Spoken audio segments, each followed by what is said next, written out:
Good morning दोस्तों, आज मैं आपको बताने वाला हूँ डीसी सप्लाई एसी सप्लाई में क्या डिफरेंस रहता है। ये जो सबसे फर्स्ट पॉइंट है, ये डीसी सप्लाई होती है, ये स्ट्रेट चलती है, और एसी सप्लाई होती है, ये साइकिल के फॉर्म में चलती है, कभी प्लस कभी माइनस, कभी प्लस कभी माइनस।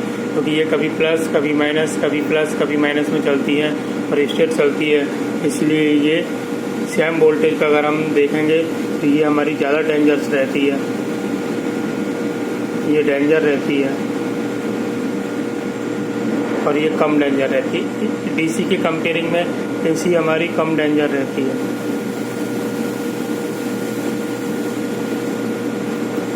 तीसरा पॉइंट है, ये स्ट्रेट चलती है तो इसमें हमारी कोई फ्रिक्वेंसी नहीं है।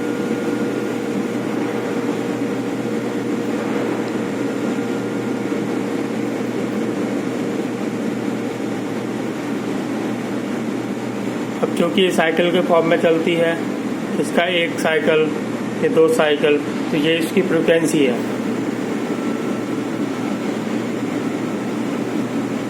एसी में फ्रिक्वेंसी होती है।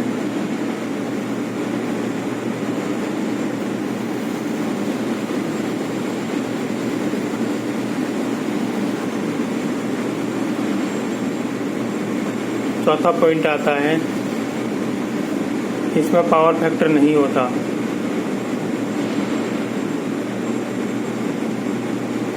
डीसी सप्लाई में पावर फैक्टर नहीं होता है।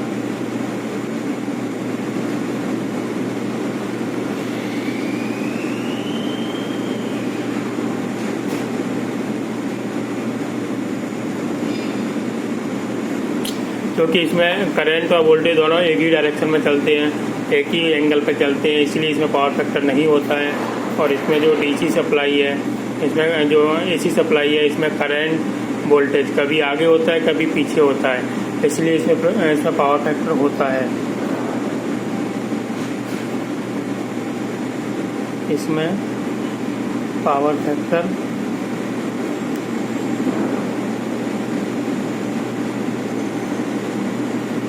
होता है। पांचवा पॉइंट है कि इसको कम दूरी के लिए यूज करते हैं।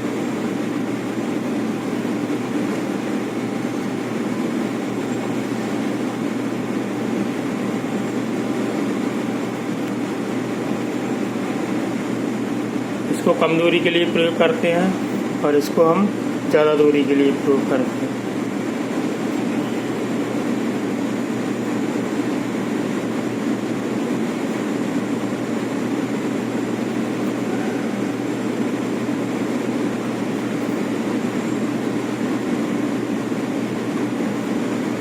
अब इसको कम दूरी के लिए प्रयोग क्यों करते हैं और इसको ज़्यादा दूरी के लिए क्यों प्रयोग करते हैं?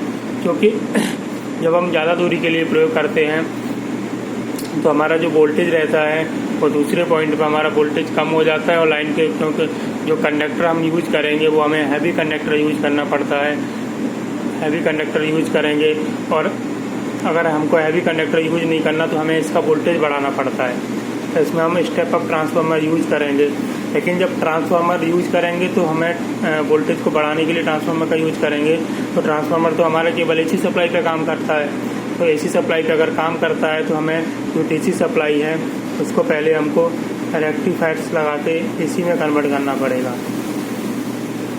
ये हमारी डीसी सप्लाई है, इसमें हमने रेक्टिफायर्स लगा के एसी सप्लाई कन्वर्ट करा। फिर हम इसमें ट्रांसफार्मर लगाएंगे और फिर हम इसका वोल्टेज बढ़ाएंगे।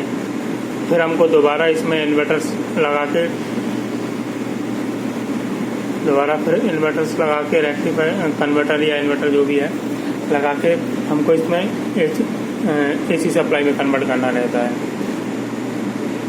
और इसमें हम एसी सप्लाई है क्योंकि डायरेक्ट ट्रांसफार्मर लगा सकते हैं और इसको स्टेप अप कर सकते हैं, इसलिए इसको कम दूरी, क्योंकि ये ज़्यादा कॉस्टली होता है रेक्टिफायर्स लगाना, और ज़्यादा हैवी रेटिंग के रेक्टिफायर्स मिलते भी नहीं हैं। और एसी में हम जितना चाहें 33, 66, 132, 220 kV और इससे भी ज़्यादा होता है वो हम कर सकते हैं कन्वर्ट।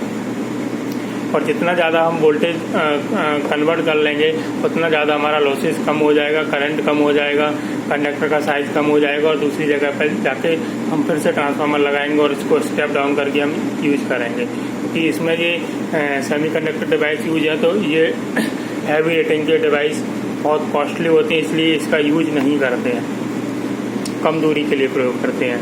अब 6 पॉइंट ये है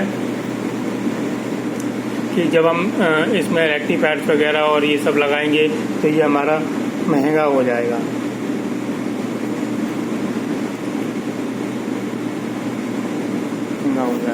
ये हमारा डीसी की कंपेयरिंग में सस्ता होता है।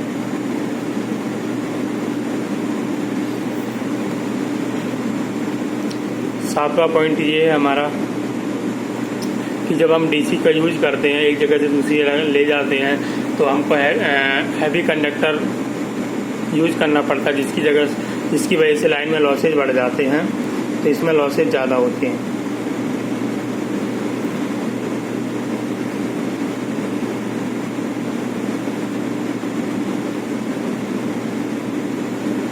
इसमें लॉसेस कम होते हैं क्योंकि हम ट्रांसफार्मर लगा के सीधा इसको स्टेप अप कर लेते हैं, वोल्टेज को बढ़ा लेते हैं, करंट को कम कर लेते हैं, इसलिए ये लॉसेस कम हो जाते हैं।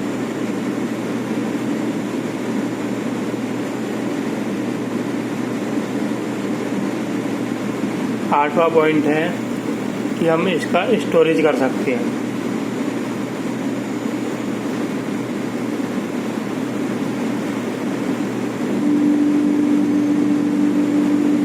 बैटरी में,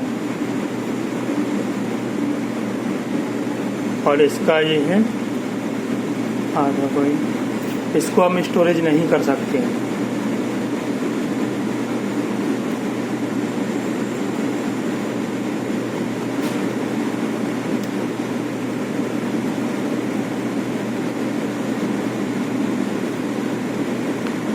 ये इसके डिफरेंस होगा एसी डीसी के। अगर आपको वीडियो अच्छा लगा हो तो लाइक करें, कमेंट करें और शेयर करें एंड सब्सक्राइब। धन्यवाद।